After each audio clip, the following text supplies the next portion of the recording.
আসসালামু আলাইকুম সুপ্রিয় দর্শক মণ্ডলী, আজকে আমি এই মুহূর্তে দাঁড়িয়ে আছি কিশোরগঞ্জ জেলার হোসেনপুর উপজেলায়। বাংলাদেশের ঢাকার ঠিক উত্তর পূর্ব দিকে এর অবস্থান। হোসেনপুর উপজেলার উত্তরে রয়েছে ময়মনসিংহের নান্দাইল উপজেলা, দক্ষিণে রয়েছে কিশোরগঞ্জের পাকুন্দিয়া উপজেলা এবং পূর্ব দিকে রয়েছে কিশোরগঞ্জ সদর উপজেলা, পশ্চিম দিকে রয়েছে ময়মনসিংহের গফরগাঁও উপজেলা।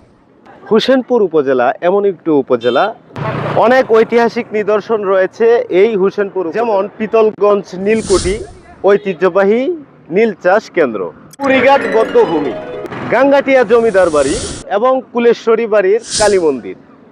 অনেক দর্শনীয় স্থান আমাদের এই উপজেলায় রয়েছে। আপনাদের দাওয়াত রইল যেই হোসেনপুরে এসে ইতিহাস এবং ঐতিহ্যে ঘেরা বিভিন্ন স্থাপনা নিদর্শনগুলো আপনারা একবার ঘুরে দেখে যান, তাহলে আপনাদের অনেক ভালো লাগবে আশা করি।